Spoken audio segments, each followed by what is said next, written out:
determining our development goals. Excellencies, ladies and gentlemen, in this backdrop, strengthening multilateralism and international cooperation is the imperative of our times.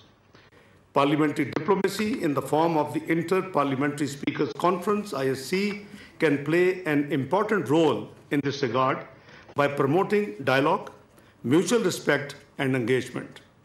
Such initiatives reflect Pakistan's broader foreign policy, which is rooted in the principles of UN Charter, sovereign equality of states, non-interference, right to self-determination, and the peaceful settlement of disputes. This spirit of ISC aligns with Pakistan's commitment to the centrality of the multilateralism in providing a framework for trust building and cooperation, which are essential for lasting peace and development. Excellencies, ladies and gentlemen, Pakistan's election to the United Nations Security Council with resounding international support, 182-5, for the 2 years term, 2025 and 2026, its continued role as a bridge builder in the Council, as well as its various initiatives under its presidency of the Council in July this year, reflect its growing role and importance in the area of international peace and security. Under Pakistan's presidency, the UN Security Council, which I chaired on Pakistan's behalf, unanimously adopted Resolution 2788 on strengthening mechanism for the peaceful settlement of disputes.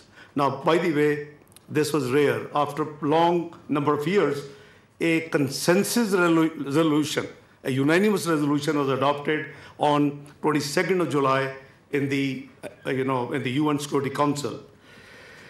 Excellencies, you see, we meant to, keep working on these lines, and we urge greater use of negotiations, mediation, and resort to regional and sub-regional organization, as well as the good offices of the Secretary General for the peaceful settlement of disputes. With regard to the development challenges being faced by many developing countries, we also continue to urge the need for addressing the vicious cycle of poverty and rising global inequality by reforming the international financial architecture. Only through such reforms can we promote development and global financial equity and equality. We must also address the threat to millions across the world as a result of climate change. As we speak, as Chairman Senate also indicated, that Pakistan is once again facing the ravages of devastating floods that have displaced millions, inflicted colossal human and economic losses, and posed a serious challenges to our recent gains in sustainable development. I owe an apology. I was a little late to join this. And in fact, we were having a meeting under the chairmanship of Prime Minister Shehbaz Sharif on the ongoing floods disasters in Pakistan. It is unfortunate that despite contributing less than 1% in the global emissions, Pakistan continues to be among the top 10 hardest hit by climate change. Excellencies, ladies and gentlemen, we refuse to remain passive. Through our leadership in climate diplomacy and strong advocacy for climate justice, Pakistan is helping to shape the global conversation on this topic. We are committed to being a voice for the vulnerable and a driver of collective climate action.